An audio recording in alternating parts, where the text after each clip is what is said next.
നമസ്കാരം, ഞാൻ doctor Sushanth, consultant neurologist, SUT hospital Pattom. ഞാനിന്ന് സംസാരിക്കാൻ പോകുന്നത് പാർക്കിൻസോണിസം എന്ന രോഗത്തെ പറ്റിയാണ്. നമ്മുടെ ശരീരത്തിൻ്റെ ചലനങ്ങളെ ബാധിക്കുന്ന ഒരു രോഗാവസ്ഥയാണ് പാർക്കിൻസോണിസം. അപ്പോൾ ഇത് പ്രായാധിക്യം മൂലം നമ്മുടെ ബ്രെയിനിനുള്ളിലെ ഡോപ്പമിൻ ഉൽപ്പാദിപ്പിക്കുന്ന ന്യൂറോൺസ് നശിക്കുന്നത് മൂലമാണ് പാർക്കിൻസോണിസം ഉണ്ടാകുന്നത്. ഇതിനെ ഇഡിയോപ്പതിക് പാർക്കിൻസോണിസം എന്ന് പറയും. അതുകൂടാതെ തലച്ചോറിലുണ്ടാകുന്ന അടിക്കടി ഉണ്ടാകുന്ന ക്ഷതങ്ങൾ, പ്രത്യേകിച്ച് ബോക്സേഴ്സിൽ അവർക്ക് ഭാവിയിൽ പാർക്കിൻസോണിസം വരാം. കീടനാശിനികൾ, ഓർഗാനോഫോസ്ഫേറ്റ്സ് അല്ലെങ്കിൽ കാർബൺ മോണോക്സൈഡ് എക്സ്പോഷർ, അതായത് ഡീപ്പ് വെല്ലൊക്കെ വർക്ക് ചെയ്യുന്നവർ, അവരിലൊക്കെ ഭാവിയിൽ പാർക്കിൻസോണിസം വരാനുള്ള സാധ്യതയുണ്ട്. ഇതുകൂടാതെ ഡയബറ്റീസോ ഹൈപ്പർ ടെൻഷനോ ഒക്കെ ഉള്ളവരിൽ രക്തക്കുഴലുകളെ ചെറിയ ചെറിയ സ്ട്രോക്കുകൾ വന്നാൽ അത് നമ്മുടെ ചലനത്തെ ബാധിക്കുന്ന ഭാഗത്താണ് വരുന്നതെങ്കിൽ അവർക്കും പാർക്കിൻസോണിസം വരാം. ഇതിനെ വാസ്കുലർ പാർക്കിൻസോണിസം എന്ന് പറയും. പ്രധാനമായിട്ട് 4 ലക്ഷണങ്ങളാണ് പാർക്കിൻസോണിസത്തിനുള്ളത്. അതിലേറ്റവും പ്രധാനം വിറയൽ. പ്രത്യേകിച്ച് രോഗി വിശ്രമാവസ്ഥയിലിരിക്കുന്ന സമയത്ത് ഏതെങ്കിലും ഒരു വശത്ത് കയ്യിലോ കാലിലോ ആയിരിക്കും വിറയൽ ആദ്യമായിട്ട് വരുന്നത്. രോഗം മൂർച്ഛിക്കുന്നതനുസരിച്ച് ഇത് മറ്റ് സ്ഥലങ്ങളിൽ, മറ്റ് കൈകാലുകളെയും ബാധിക്കുകയും ചെയ്യും. രണ്ടാമത്തത് സ്റ്റിഫ്നെസ്. എല്ലാ ജോയിൻസും അനക്കുന്നതിനുള്ള ഒരു ബുദ്ധിമുട്ട് ഇവർക്കുണ്ടാകാം. മൂന്നാമതായിട്ട് എല്ലാ കാര്യങ്ങളിലുള്ള ഒരു പതുക്കം, പഴയ സ്പീഡിൽ കാര്യങ്ങൾ ചെയ്യാനുള്ള ഒരു ബുദ്ധിമുട്ട്. നാലാമത് നമുക്ക് ബാലൻസ് ഇല്ലായ്മ. ഇരുന്നിട്ട് എണീക്കുമ്പോൾ പുറകോട്ട് വീഴാനുള്ള സാധ്യത, അല്ലെങ്കിൽ നിരപ്പല്ലാത്ത സ്ഥലങ്ങളിലൂടെ നടക്കുമ്പോൾ വീഴാനുള്ള സാധ്യത. ഇത് 4മാണ് പ്രധാന ലക്ഷണങ്ങൾ.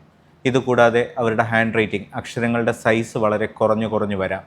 നടക്കുമ്പോൾ നമ്മൾ സാധാരണ കൈകൾ ആട്ടിയാണ് നടക്കുന്നത്. അതേസമയം പാർക്കിൻസോണിസം രോഗികൾ നടക്കുമ്പോൾ ഒരു പ്രതിമ പോലെയാണ്, കൈകൾ ആട്ടാതെ ആയിരിക്കും നടക്കുന്നത്. അതുപോലെ മുഖത്തുള്ള പേശികളുടെ ദൃഢത മൂലം അവർക്ക് എക്സ്പ്രഷൻസ് കൃത്യമായി പറ്റത്തില്ല. ഇപ്പോൾ കരച്ചിലാണോ ചിരിയാണോ എന്നൊക്കെ ഉള്ളത് മറ്റുള്ളവർക്ക് അറിയാൻ ബുദ്ധിമുട്ടായിരിക്കും. അപ്പം ഇതിൻ്റെ ട്രീറ്റ്മെൻറ്റ് എന്ന് പറയുന്നത് ആദ്യമായി ഇതിൻ്റെ ഡയഗ്നോസിസ്, അത് ക്ലിനിക്കൽ ഡയഗ്നോസിസ് ആണ്. ഈ പറയുന്ന ലക്ഷണങ്ങൾ ഉണ്ടോ ഇല്ലയോ എന്നുള്ളത് നോക്കിയാണ് നമ്മൾ ഡയഗ്നോസ് ചെയ്യുന്നത്. വാസ്കുലർ പാർക്കിൻസോണിസം ആണോ എന്നുള്ളത് അറിയാൻ വേണ്ടിയിട്ട് CTയോ MRIയോ നമുക്ക് എടുത്തു നോക്കാം. ഇതിൻ്റെ ഡോപ്പമിൻ്റെ അഭാവം മൂലമാണ് ഈ ഒരു രോഗം വരുന്നത്. അപ്പോൾ അതിൻ്റെ ട്രീറ്റ്മെൻറ്റും നമുക്ക് ഡോപ്പമിൻ ഉൽപ്പാദിപ്പിക്കുന്ന മരുന്നുകൾ കൊടുക്കുകയാണ് ചെയ്യുന്നത്.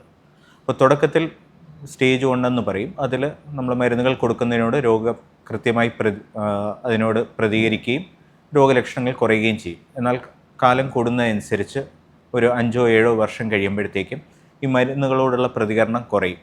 അപ്പം ഇതിന് ചില സമയത്ത് മരുന്നുകളോട് കൃത്യമായി പ്രതികരിക്കും, കുറച്ച് കഴിയുമ്പോഴത്തേക്കും വീണ്ടും പഴയ രോഗാവസ്ഥ വരികയും ചെയ്യും. അപ്പോൾ രോഗികൾ കൃത്യമായി അവർക്കൊരു ഡയറി കീപ്പ് ചെയ്താൽ ഈ മരുന്നുകളുടെ അളവും അത് കൊടുക്കുന്ന ഫ്രീക്വൻസിയും ഭാവിയിൽ അഡ്ജസ്റ്റ് ചെയ്യേണ്ടി വരും.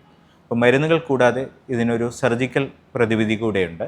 അത് ഈ വിറയലോ അല്ലെങ്കിൽ ഈ സ്റ്റിഫ്നെസ്സോ ഒക്കെ നമുക്ക് മരുന്നുകളോട് കൃത്യമായി പ്രതികരിക്കാതിരുന്നാൽ തലച്ചോറിനുള്ളിൽ ഒരു സ്റ്റിമുലേഷൻ, ഡീപ്പ് ബ്രെയിൻ സ്റ്റിമുലേഷൻ എന്ന് പറയും. ഇലക്ട്രോഡ്സ് വെച്ചിട്ട് നമ്മൾ സാധാരണ ഹാർട്ടിൽ പ്രൈസ് മേക്കർ വെക്കുന്ന പോലെ ഇലക്ട്രോഡ്സ് വെച്ചിട്ട് ബ്രെയിനിനെ സ്റ്റിമുലേറ്റ് ചെയ്യുന്ന ഡീപ്പ് ബ്രെയിൻ സ്റ്റിമുലേഷൻ എന്ന ചികിത്സാ രീതിയും ഇപ്പോൾ അവൈലബിൾ ആണ്. ഇത് നമ്മുടെ മരുന്നുകളുടെ ആ ഒരു ഡോസ് കുറയ്ക്കാൻ വേണ്ടിയിട്ട് സഹായിക്കും.